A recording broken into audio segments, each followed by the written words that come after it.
Good evening and welcome to Kini News. Despite a lockdown that has been in place since the 16th of May, the COVID-19 situation in the country does not seem to be improving, and today Malaysia has once again set another record in the number of daily cases. Malaysia has once again set a new record with the highest number of new COVID-19 cases reported. According to the Health Ministry, 11,618 new cases were recorded today. The bulk of the new cases are still coming from the Klang Valley, with Selangor recording 5,051 new cases, its second highest tally ever, following yesterday's. Kuala Lumpur recorded 1,749 new cases, and Negeri Sembilan had 1,537 cases. Yesterday, the government announced that a new task force had been formed to focus on dealing with COVID-19 in the Greater Klang Valley area, the epicenter of the current crisis. The task force has been given the mandate to make quick decisions on behalf of the Health Ministry, to mobilize resources to provide relief for the healthcare system. They said the task force was formed on July 8th, and over the past few days had made visits and identified areas that lacked personnel and equipment. Health Minister Dr. Adham had also announced a second batch of reinforcements for the Klang Valley hospitals, which included an increase of beds. He added that the Malaysia Agro Exposition Park in Serdang would be turned into a full hospital for Category 3 and Category 4 patients, and non-COVID patients from Klang Valley public hospitals will be outsourced to private hospitals. Meanwhile, the number of COVID-19 vaccines administered in the country has exceeded 400,000 for 2 consecutive days. As of midnight yesterday, 424,541 doses had been administered. In a Twitter post, Dr. Adham said, of the total daily doses given out yesterday, 260,286 were the first dose, while 164,255 was for the second dose. With daily COVID-19 cases in Malaysia reaching record highs, a DAP lawmaker has called on the health minister to take responsibility for the, quote, disastrous management of the COVID-19 pandemic in the country. But before we move on to that story, with the problems faced by Malaysia today, you need somebody to keep our politicians in check. That is why Malaysia needs a free press more than ever before. That's why we need your help. To click on the link in the description to find out how you can contribute. Damansara MP Tony Pua has called on Health Minister Dr. Adham to resign and take responsibility for the disastrous escalation of the COVID-19 pandemic in Malaysia. He said despite the country being in a lockdown mode for more than 8 weeks now, the number of COVID-19 positive cases in the country appears to be running out of control.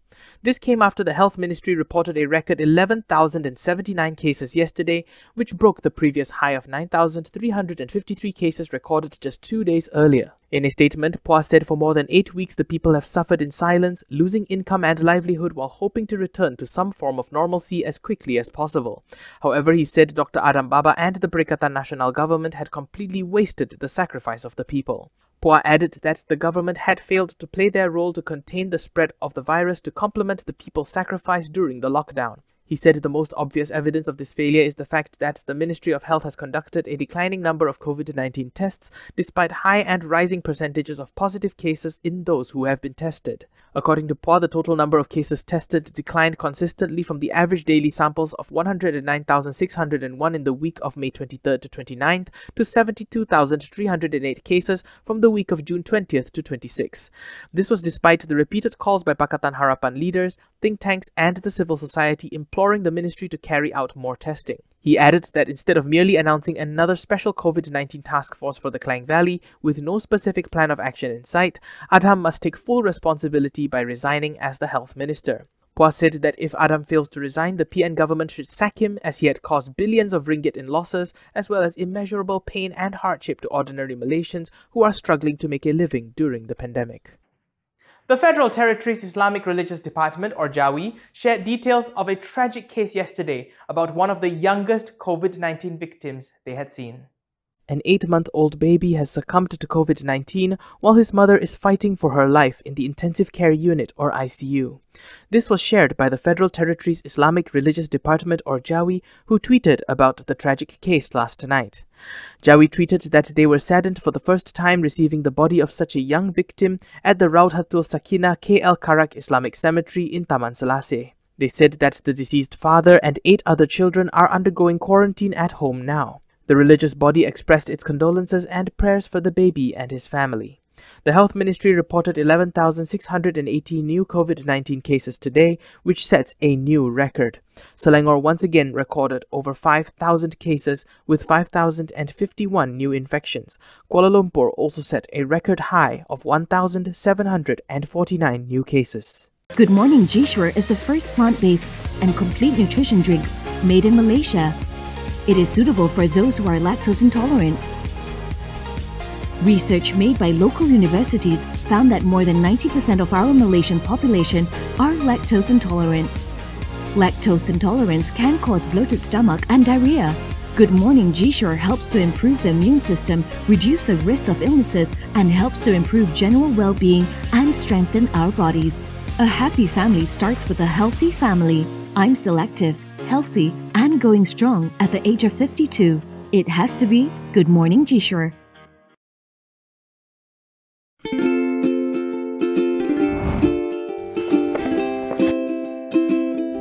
Shellfish, red meat, and beer.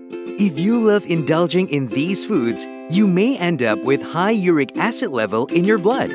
These foods consist high level of purine, a substance that will eventually break down into uric acid and be excreted through our urine. It is recommended that the amount of dietary purines should be kept between 600 to 1,000 milligrams per day. Having too much uric acid in your blood can cause attacks of gout. It can also cause kidney stones and blockage in the kidney. The crystallization of the excessive uric acid in your blood can be eased by reducing purine-rich food to only 100 to 150 milligrams daily, maintaining a healthy lifestyle, and consuming urinary alkalinizer like Ural. It consists of sodium bicarbonate, citric acid, and sodium citrate that increases the urinary pH and solubility of uric acid to prevent crystallization. Best of all, it's lemon-flavored and sugar-free. Ural, effective urinary alkalinizer. Neutralize your uric acid problem now.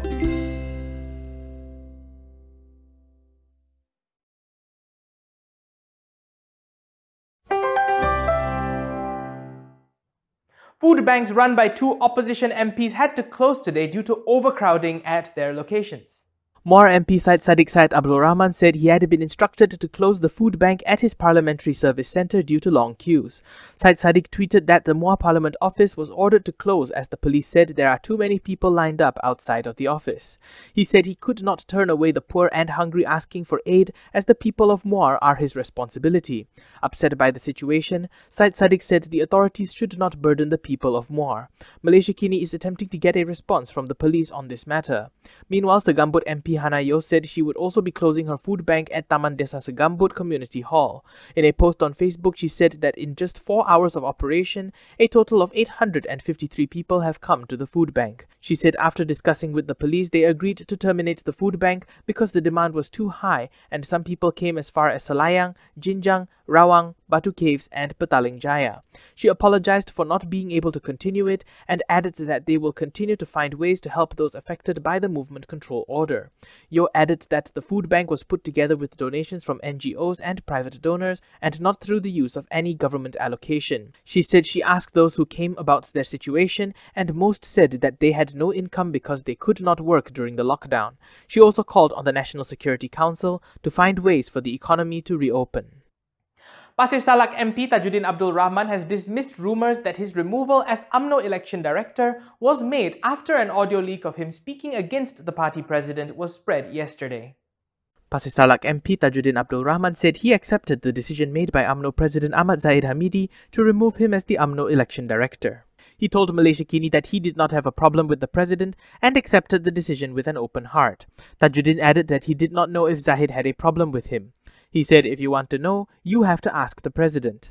Tajuddin was removed as UMNO's election director yesterday and was replaced by UMNO and Barisan Nasional Deputy President Muhammad Hassan. In a statement, Zahid said that Deputy BN head Muhammad will smoothen the process of decision-making for the party's election preparation, which involves all of Barisan Nasional's component parties. While announcing the change of post, Zahid said the restructuring of the party structure was done to strengthen the party at all levels. Tajudeen told the media yesterday that he had not been informed of the move directly, but only found out about his removal when his son-in-law read about it online and informed him. He said he was not angry or upset and felt relieved as he had a lot of other work to do. He added that he was confident that Muhammad would be able to shoulder his responsibilities as the election director well to enable the party machinery to move effectively. That's a wrap for Kini News this evening. For more stories, you can go to kinitv.com. Don't forget, you can also follow us on Instagram, Twitter, YouTube, and Facebook to get the latest news updates. If you would like to support the independent media, please do consider a subscription to malaysiakini.com. If you're heading out, don't forget your mask, and when you can, do try to stay home. I'm Daniel Anthony. Thank you for watching, and as always, stay safe, Malaysia.